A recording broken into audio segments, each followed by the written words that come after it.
Diz assim: e acordando o carcereiro, e vendo abertas as portas da prisão, tirou a pedra e quis matar-se, cuidando que os presos já tinham fugido. Mas Paulo clamou com grande voz, dizendo: não te faças nenhum mal, que todos aqui estamos. E pedindo luz, saltou dentro e todo trêmulo se prostrou ante Paulo e Silas. E tirando-os para fora, disse: senhores, que é necessário que eu faça para ser salvo? E eles disseram: crê no Senhor Jesus Cristo e serás salvo, tu e tua casa. Amém. Amém. Somente estes versículos me empreste, por gentileza, a sua atenção por alguns minutos. Me permita transmitir uma palavra do céu para o teu coração nesta noite. Irmãos, o livro de Atos dos Apóstolos, em minha visão pessoal, é um dos mais extraordinários dos livros que a Bíblia, dentro dos 66 livros, consta, uma vez que o Atos dos Apóstolos, como também é conhecido como o Quinto Evangelho, ou Atos do Espírito Santo, eu já falei isso em outras ministrações, porque este nome de Atos do Espírito Santo, porque quando lemos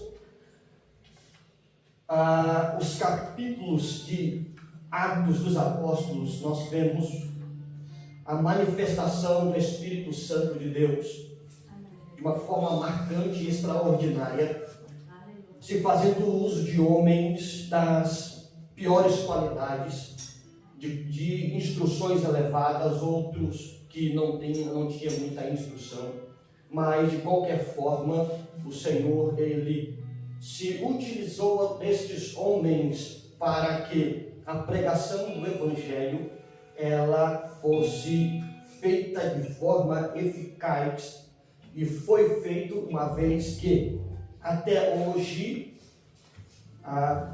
nós fomos alcançados por esta mensagem. Até hoje essa mensagem ela continua sendo pregada por homens de qualidades às vezes igual ou melhores e até piores dos homens que consta em Atos dos Apóstolos. Nós estamos aqui falando de dois personagens, Paulo e Silas. Paulo, irmãos, nós conhecemos quem é este homem. O seu nome é mencionado a primeira vez no capítulo 7 deste livro, quando da morte, do apedrejamento do primeiro mártir cristão, que é Estevão, né? Depois desse momento, o nome dele é mencionado pela segunda vez, agora ali quando ele tem uma revelação de Cristo no caminho de Damasco, aonde ele cai do animal, ele fica cego, e a partir dali a história deste homem torna-se uma história totalmente diferente. Do capítulo 9 até o capítulo de número 16, passa pelo menos 15 anos até ele estar aqui no capítulo 16. E o que é que está acontecendo no capítulo 16? Ele está em uma segunda viagem missionária. A primeira viagem missionária ela acontece nos capítulos 13 e 14 de Atos dos Apóstolos. Findada essa viagem missionária, onde ele passa por pelo menos 6 cidades, ele vai agora na segunda, que consta ali no capítulo 16, onde envolve tantas outras cidades. E onde acontece esse episódio em que eles estão presos. E qual é a razão ou o motivo que faz com que Paulo e Silas eles sejam encarcerados, sejam presos? A razão é que Paulo ele está pregando com Silas em Filipos, onde eles estão encarcerados. E é nessa cidade que tem uma mulher, uma jovem, que ela tem o espírito de adivinhação. E esse espírito de adivinhação vinha enriquecendo pessoas por muitos anos. Porém, o texto diz que enquanto Paulo e Silas estão andando e pregando, a mulher está indo atrás, dizendo em alta voz: estes dois homens são homens de Deus, são servos de Deus Altíssimo. E estes dois homens que vêm pregando-nos salvação são servos do Deus Altíssimo. E Paulo ele fica inquieto com isso. Embora aquilo que a mulher está falando seja verdade, ele sabe que o que faz com que esta mulher saiba quem eles são é o espírito de adivinhação que está agindo dentro dela. Então ele repreende ao espírito imundo que está dentro dela, e aquela mulher ela é imediatamente liberta, e a partir dali, aquilo que enriquecia os homens parou de enriquecer. O dinheiro cortou, parou de fluir. A riqueza parou de jorrar. Então aqueles homens ficaram altamente revoltados, incitaram os magistrados contra o apóstolo Paulo e Silas, e ambos foram açoitados e encarcerados. Eles não são apenas encarcerados, eles vão ser lançados em uma das celas internas, conforme está consta no versículo de número, deixa eu só achar aqui. Cadê? Bom, deixa eu não ficar falando coisa com coisa.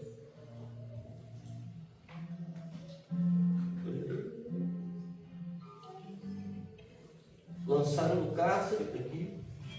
Versículo 24 do capítulo 16, diz assim que, e recebendo tal ordem, o carcereiro lançou-os para o cárcere interior e lhes prendeu os pés no tronco.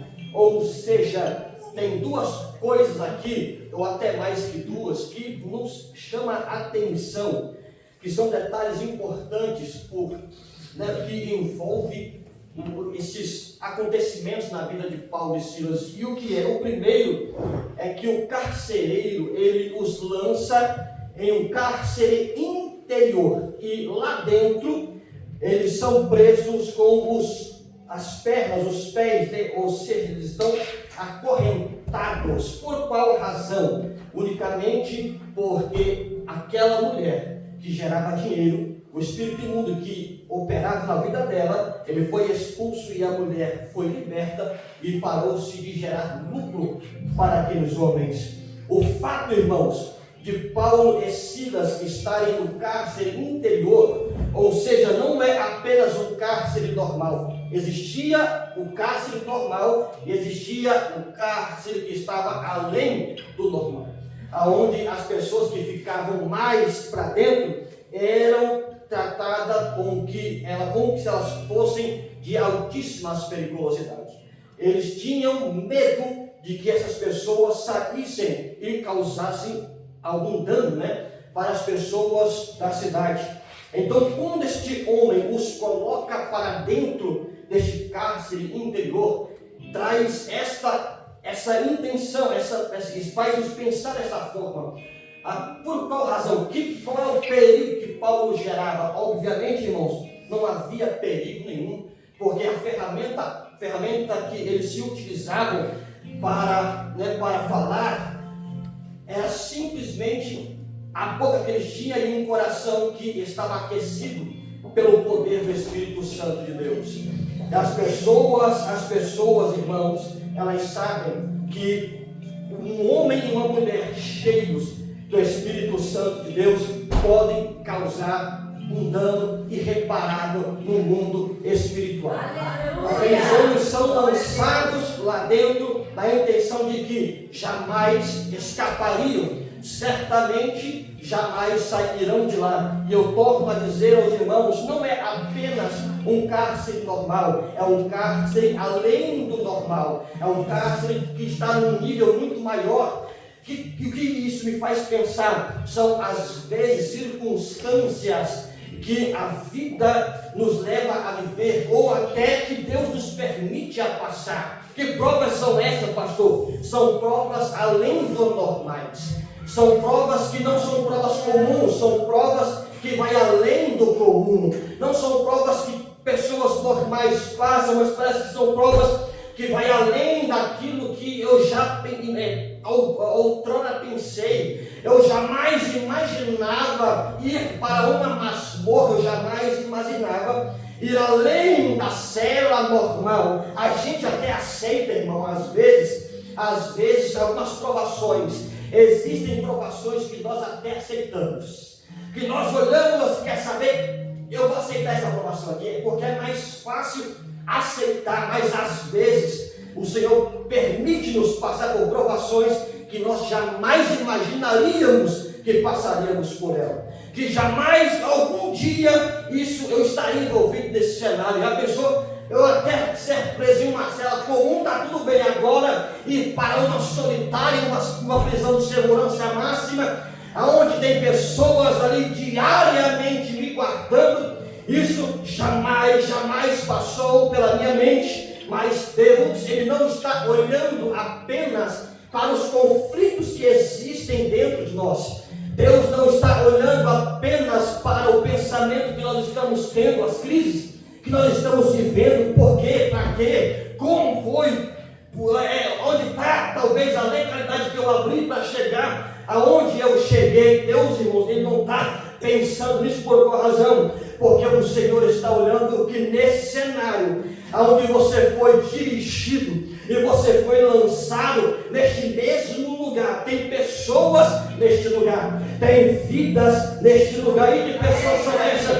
Pessoas que serão impactadas, que serão tocadas, pessoas que serão movidas pelo Espírito de Deus, pessoas que já estão lá há muito tempo, há muitos anos, abandonadas, esquecidas, mas Deus te lançou lá para você passar apenas uma noite neste lugar. E esta noite vai ser a noite que aquelas pessoas que um dia foram abandonadas ouvirão músicas que elas jamais ouviram, que faz tempo que elas não ouvem, e naquele lugar a tua boca vai abrir e uma mensagem vai sair daí para fora, e as pessoas serão profundamente impactadas.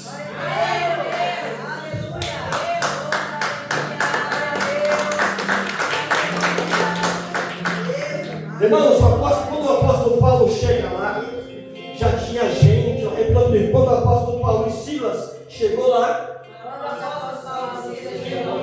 já tinha gente lá. Você já parou para pensar nisso, irmãos, que às vezes na prova que você está conduzindo já tem gente lá há muito mais tempo que você, já tem gente sofrendo há muito mais tempo que você. A prova que você está passando hoje, às vezes tem gente que está há um ano nessa prova aí, e você está 2 dias, está 3 semanas, está 1 mês. E tem gente que tem ano, entra ano e sai ano, e ela continua lá, e Deus te manda para este lugar, irmãos, não é à toa, é para você lembrar o que, pastor? Tudo que você tem dentro de você, tudo que o apóstolo Paulo faz nessa prisão, era o que ele já havia fazendo fora da prisão. Tudo que o apóstolo faz dentro da prisão, ele já vinha fazendo fora da prisão, era normal para ele. E o que é que ele faz, pastor? Ele prega, ele ora e ele canta. Isso todo crente faz. Deixa eu te falar uma coisa para você, irmãos. Quando a tua prova chegar, o que você tem que fazer? A mesma coisa que você já faz, a mesma coisa que você já vem fazendo. E o que é, pastor? Eu vou continuar cantando, eu vou continuar pregando, e eu vou continuar louvando a Deus.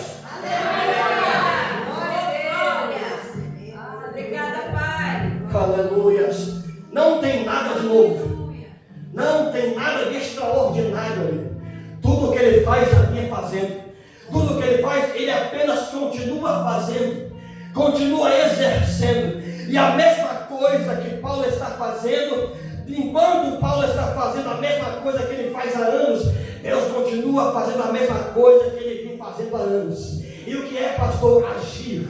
Quando nós fazemos, quando nós louvamos, enquanto nós pregamos, enquanto nós louvamos a Deus, o Senhor continua fazendo o que ele vem fazendo há anos. E o que é? Fazendo as estruturas tremerem, fazendo os cárceres se abrirem, fazendo as portas se abrirem, mostrando para o inimigo que quem manda ainda é Deus, que a chave está na mão do Senhor, que o poder está nas mãos do Senhor, e que em fazendo e operando Deus, ninguém pode impedir. Amém, irmãos? Mas eu gostei disso aqui que eu falei, que eu não tinha pensado nisso. Que quando o apóstolo Paulo ele chega no cárcere interior, já tinha gente lá dentro. Eu preciso repetir e reforçar isso aqui. Porque alguém que está aqui dentro hoje precisa ouvir isso aqui nesta noite. Que aonde o apóstolo Paulo chegou, já tinha pessoas lá há muito tempo.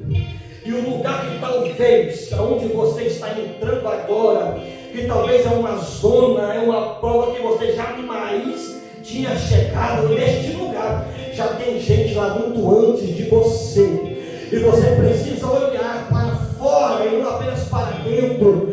Olhar para o exterior, não apenas para o interior. Pensar além de mim, não apenas em mim. E quando eu olho para fora, o que é que eu consigo ver?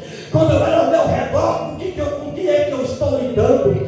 Quando eu olho para as pessoas, como é que estão os rostos, as faces, as falas? Como é que está a esperança dessas pessoas? Como é que está a fé dessas pessoas? Como é que está a coragem dessas pessoas? Irmãos, quem está na prova por 2, 3 anos, ou está com muita fé, ou não tem fé mais nenhuma, mas aí Deus manda você animado, cheio de fé e de coragem, para chegar em crentes que estão cansados, desanimados, quase parando, e que manda uma mensagem de Deus. Começa a orar naquele momento, canta o hino de louvor, e nesse lugar o negócio começa a mover.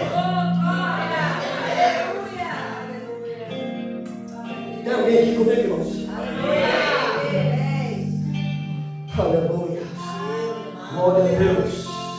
E somente aqueles, irmãos, que estão cheios de Deus, movidos pelo Espírito de Deus, que tem a capacidade de olhar para fora e não apenas para dentro, que tem a ousadia e a coragem de olhar para fora e enxergar que ao meu redor, no perímetro que eu estou, existe mais alguém, não apenas eu.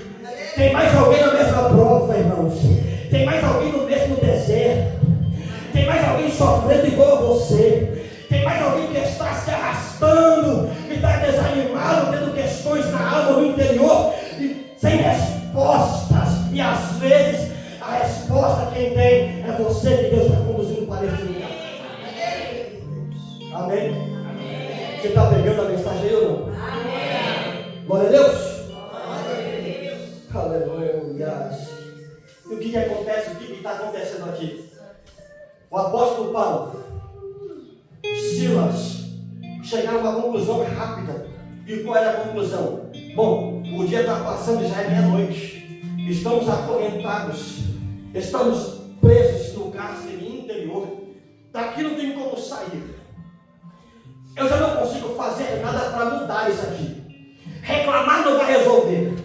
Gritar daqui também não vai resolver. Não vai mexer com as estruturas deste lugar. O que é que nós vamos fazer? Eu vou fazer o que eu já venho fazendo. Repita comigo. Eu vou fazer o que eu já venho fazendo. Irmãos, o crente tem que ter isso em mente. É continuar fazendo, irmão Valdir, o que nós já estamos fazendo. É fazer o que eu já estou fazendo por muito tempo. Mas o que vai acontecer? Eu não sei o que vai acontecer, mas eu já sei o que está acontecendo. O que vai acontecer eu não tenho gerência, mas o que está acontecendo eu estou percebendo, porque eu consigo participar do que está acontecendo, daquilo que vai acontecer É Deus quem tem o governo. Mas eu sei de uma coisa, que se eu, enquanto está acontecendo, nesse momento, eu posso ser uma peça fundamental daquilo que vai acontecer. Quando é que eu posso fazer isso? Quando eu continuo fazendo o que eu já fiz. É fazer o que eu estava fazendo, é fazer o que eu estive fazendo, é continuar fazendo aquilo que Deus me chamou para fazer. Amém. Está claro para os irmãos? Amém. Aleluia. Porque, irmãos, entra ano e sai ano. E a esperança, irmã Aloés, ainda é a mesma. De que Jesus um dia vai voltar, eu não é, irmã deles? Ele vai voltar. E enquanto ele não volta, o que nós vamos fazer? Continuar fazendo o que nós fazemos. Por quê? Porque enquanto nós fazemos ou continuamos fazendo, o Senhor, que está em uma atmosfera fora do tempo, Ele está administrando tudo isso. E o meu dever é descansar naquele que é Senhor do tempo. O meu dever é louvar enquanto Deus administra e coordena o tempo. O meu dever é descansar em Deus e permiti-lo trabalhar do jeito que Ele sabe trabalhar. O texto não faz menção que o apóstolo Paulo está orando para que o Senhor o livre. O texto não faz menção que o apóstolo Paulo está louvando louvores para que as cadeias se rompam e as correntes se quebrem e que os solos tremam. O texto não faz menção disso, porque talvez ele nem estava cantando esse tipo de louvores. Talvez ele estava cantando louvores que apenas enalteciam o nome do Senhor Jesus. Porque a fé desses homens era tão tamanha que eles sabiam que nada acontece fora do controle do Senhor. Aleluia. O que eu não posso fazer neste momento é reclamar, dar vazão para o inimigo, dar legalidade para o inimigo. Mas eu sei de uma coisa: enquanto eu estou louvando, enquanto eu estou orando, enquanto eu estou pregando, eu sei que as brechas estão sendo tapadas. De uma coisa eu sei, que enquanto eu estou no exercício daquilo que Deus me chamou, não tem legalidade para o inimigo atuar, não tem porta aberta para o inimigo entrar. Sabe quando é que ele entra? Quando eu deixo de cumprir e de fazer aquilo que eu deveria estar fazendo. Aí a porta não abre, o chão não treme, nada acontece, mas o inimigo entra e estraga tudo. Terceiro ponto, irmãos, é que depois que tremeu tudo, o homem acordou. O carcereiro acorda e o que ele vê? As celas abertas. Aleluia. Ele pega a espada lá e faz menção de se matar. O apóstolo Paulo grita lá de dentro: não faças tal, porque todos nós estamos aqui dentro.